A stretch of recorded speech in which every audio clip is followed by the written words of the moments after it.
Okay. So very good morning to one and all, and very good morning to all the students. Okay. So welcome to VLSI class once again. Okay. Now let's go to the last previous class. We discussed about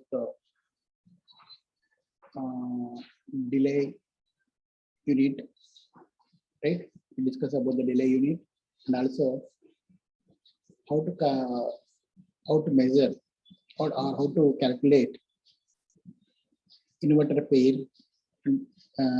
delay, right? This is NMOS technology as well as the CMOS technology.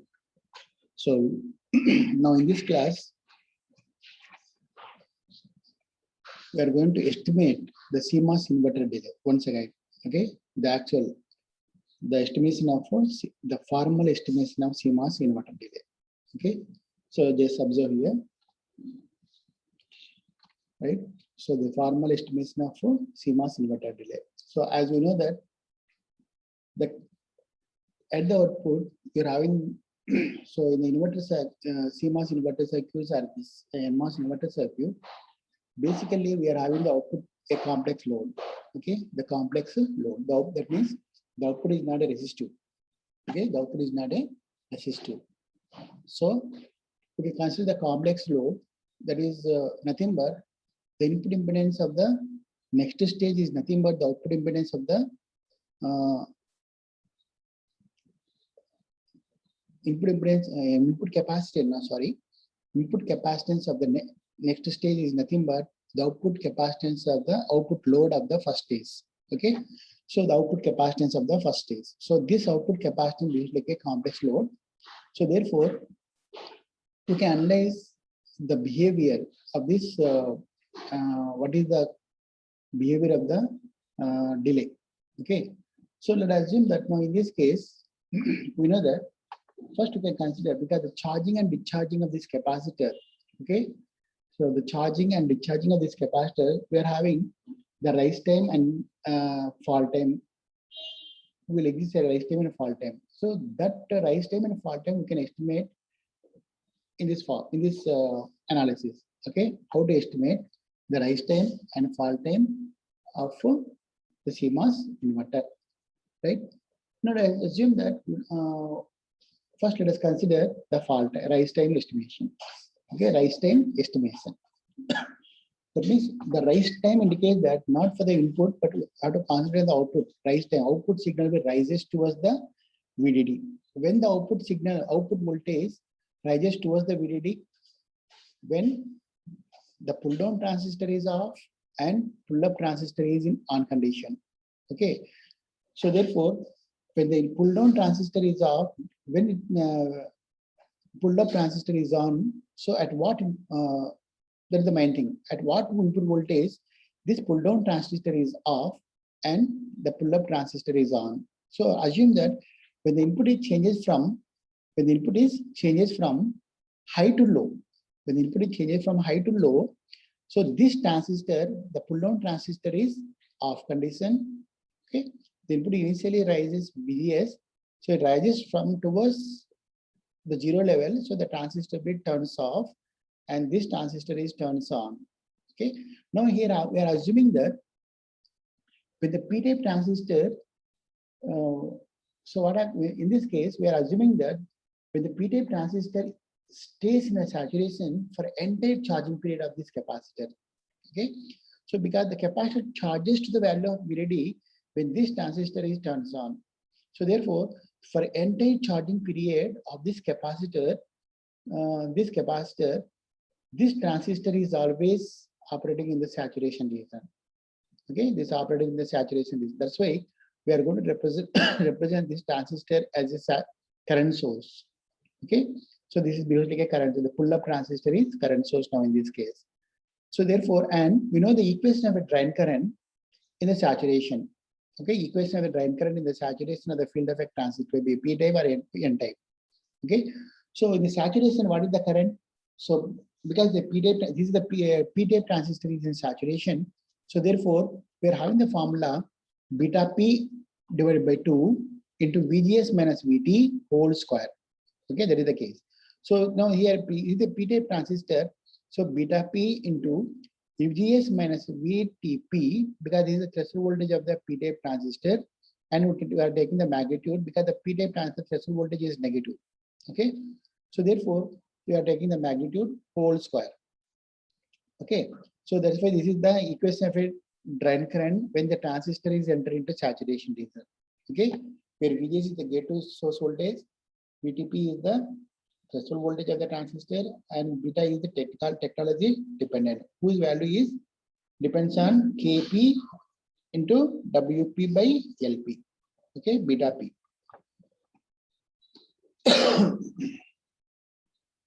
Right? Now, just remember here. So now, so this is the equation of a drain current in the saturation. Okay, so how to find out the current now in this case? For this case, we can go for the next slide in this case. I just observe here. So here, when the input is low state, that means high to low state. So this transistor is turns off and this transistor is turns on. So the capacitor will be charges towards the value of VDD, so that we are having the equation is the drain current is saturation. Okay. So now when the the capacitor charges to the value of VDD with this current IDSP. So we know the formula for this current in terms of capacitance value and the value of voltage across it. That means I is equal to C into dV by dt. Assuming that in this case, since the entire charging period, this current is constant.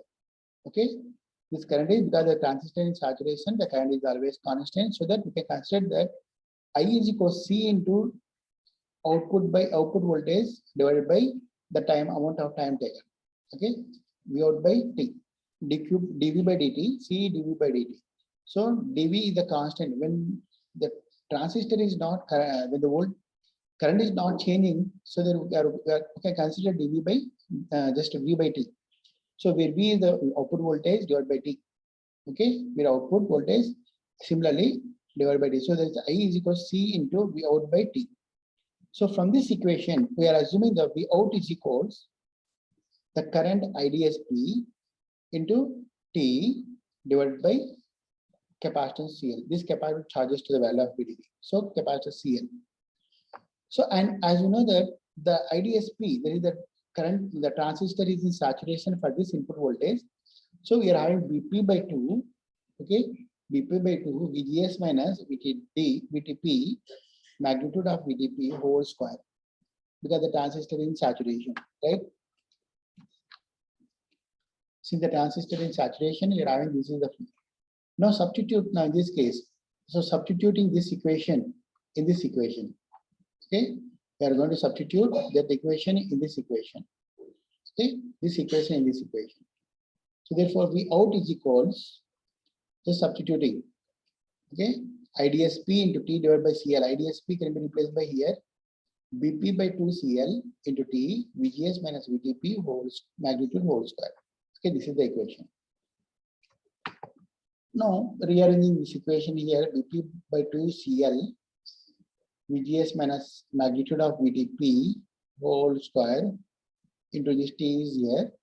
Okay, and solve for T. Okay, solve for from this equation, solve for T. T is equals, okay, T is equal, what is the value? 2 CL into V out divided by beta P into VGS minus VTP magnitude whole square. This is the equation you get.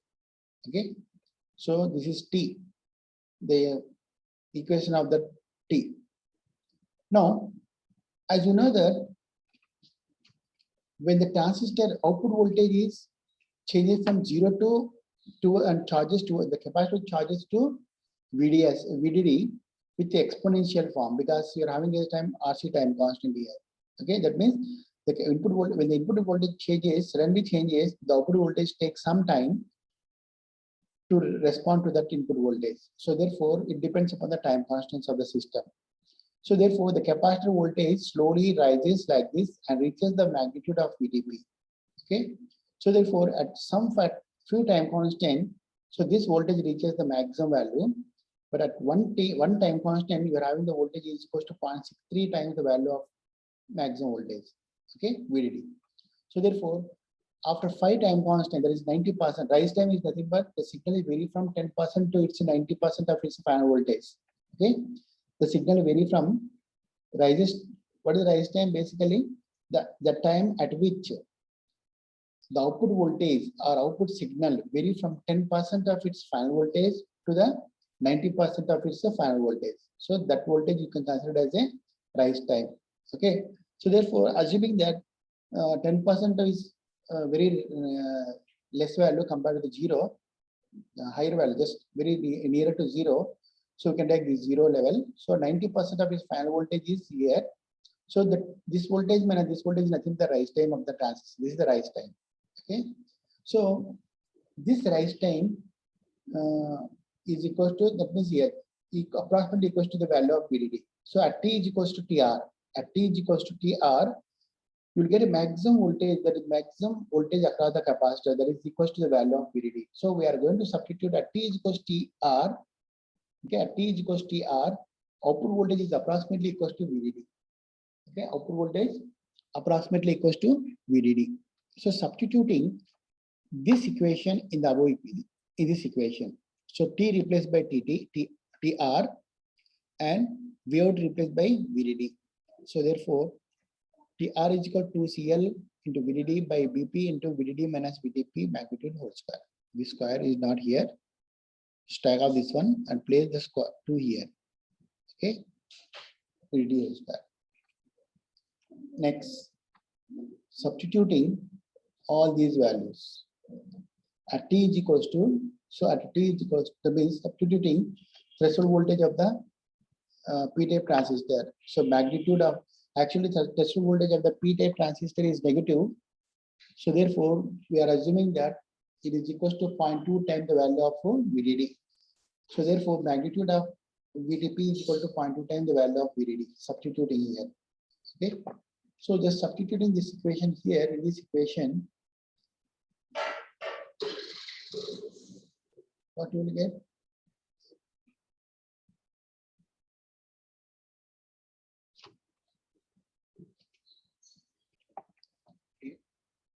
So substituting 0.2 times the value of VDD in this equation, so we'll get TR is equals to 2 into CL into VDD divided by beta P into VDD minus 0.2 times the value of VDD whole square, VDD,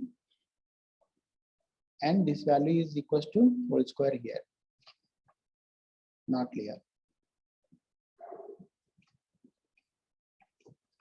Okay, so this is the total value.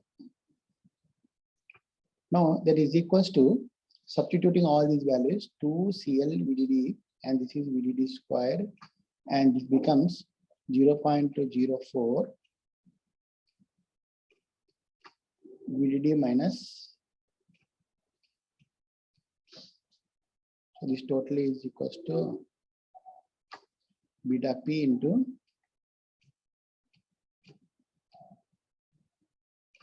beta P into VDD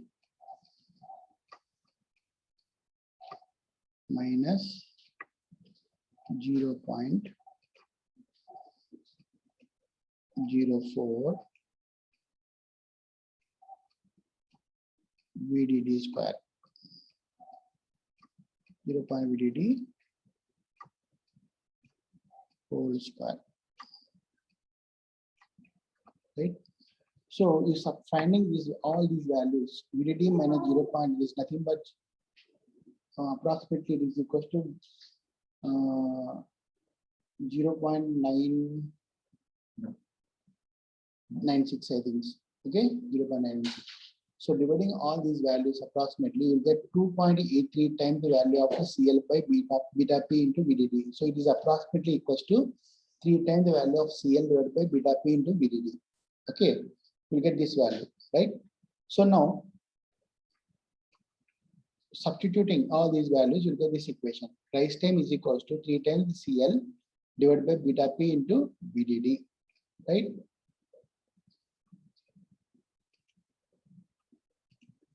Just remember here now. So this is the TR is equal to 3 into CL divided by beta P times the value of VDD, right? Now substituting, this is the rise time, just remember. Okay, this is the rise time calculation in this case. So TR is equals to 3 times CL into divided by beta P into VDD level. So rise time is equal to this equation, right? Similarly, we can find out the fall time estimation. Similarly, you can find the fall time estimation, right? Now let's go to fall time estimation. Okay, so when the fall time estimation will exist now, okay, so when the output is, when the pull down transistor is turns on, okay, capacitor will be discharges. So that is called discharging period, depends upon the fall time of the signal. So therefore, to estimate this fall time estimation, we can consider that the pull down transistor is on condition and pull up is transistor is off condition. Okay, when the pull up transistor is on condition, pull down transistor is on condition, when the input signal is changes from VDD line to 0 to VDD line. So therefore, this transistor be turns on, right? So and the output voltage across the capacitor is nothing but Vout. Okay, this is the case. That means the output is now drops to 0 level, towards the 0 level. Okay, VDD line towards the 0 level. So therefore, the initial voltage at this point is VDD line. Okay, so once again, so here VDD line input voltage changes from 0 to VDD line. So therefore, initial voltage is VDD. Once again, input voltage is VDD. You have to consider. So therefore, so the similar expressions in this case we are going to estimate here. Similar to the fall time estimation. So then we can write simply we can write TF is equals to 3 times the value of CL divided by beta N. Instead of beta P, we use beta N into VDD, because just observe here.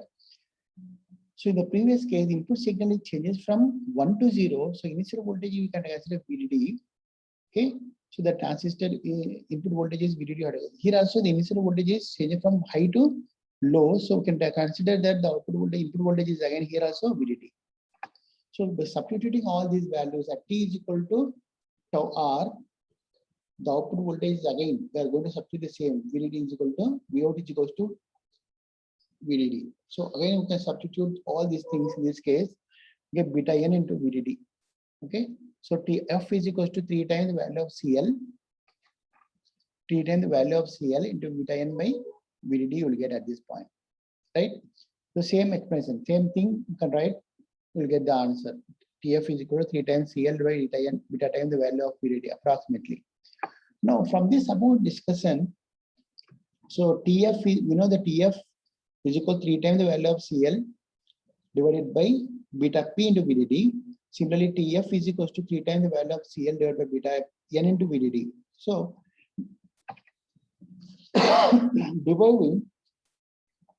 dividing TR by TF. Okay, now substituting equations here.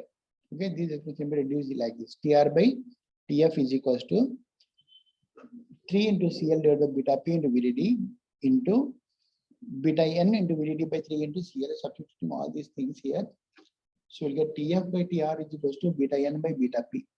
Okay, beta N by beta P. We'll get this equation. Now we know that, and we know that because depending upon the mobilities of the N channel and the mobilities of the P channel transistor, so always the mobility of the N channel transistor is higher than the mobility of the P channel ABT. Okay, and this approximation is equal to mu N is approximately equal to 2.5 times the value of mu P. Okay, already we discussed on, we derived this equation in the previous classes. Okay, so because the mobility of electron is 640 square centimeters per volt second, and mobility of hole is approximately 240 square centimeters per volt second. So depending upon that, we are getting the voltage, we are getting the mobility of electron is approximately equals to 2.5 times the value of mu p. Okay, so this is the condition. Okay, at this condition, what happened? Beta n is equal to again equals to 2.5 times the value of beta p, because beta is equals to k into w by l, and k is equal to epsilon naught expand into ins into mu by d, thickness of the oxide layer, right? Now beta n is equal to this value epsilon naught ins divided by d is constant for both p channel and n channel. Only the mobility is mu n and mu p will be different. Okay, it will be mu n and this is mu p. So from this equation, if the mobility of electron is of the n-channel FET is higher than the mobility in this case, holds in this case, so it is equal to 2.5 times the value of mu p. Okay, substituting in this case, you can say that beta n is equals to 2.5 times the value of beta p, right? Beta n is equals to 2.5 times the value of beta p. Therefore, we can say that Tf by Tr is equals to, now just see, is replacing beta n by 2.5 times the value of beta p. With 2.5 into beta p by beta p cancels here. So Tr by Tf is equal to 2.5 times. Okay, 2.5. So that means rise time is equals to 2.5 times the value of the fall time. Okay, rise time is equals to 2.5 times the value of the fall time. Just remember here. Okay, so we can say that rise time is slower than the other fall time, because the fall time is very fast compared to the rise time by the factor of 2.5. So therefore, there is a condition you remember. So rise time is equal to 2.5 times the fall time, right? So from this equation,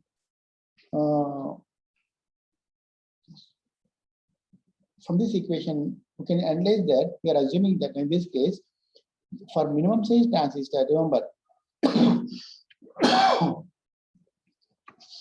for minimum size transistor, so this condition is satisfied. Okay, that means 2.5 times the value of TR can be satisfied only when, if we consider the minimum size transistors for both the N and P transistor in the CMOS design style. Okay, so in the CMOS design style, we can assume that both the P channel FET and N channel FET, the pull up and pull down transistors are minimum size. Then we get this condition. So okay, this condition, remember. So from the above equations, we can say that particularly for rise time and fall time, we can conclude that rise time and fall times are proportional to 1 by VDD, because from this equation is inversely proportional to VDD, and F also inversely proportional to VDD. That means we can say that it is proportional to 1 by VDD. Okay, so therefore rise time and fall time both are proportional to 1 by VDD. Similarly, rise time and fall time both are proportional to load capacitance. Similarly, rise time is equal to, from this equation, rise time is equal to 2.5 times the value of Vf for equal values of P and N transistor geometry. Okay, that is about the today's class. Okay, we'll discuss remaining topic in the next class. Okay, bye now. Meet you tomorrow, next week, next class. I'm going to stop the screen now.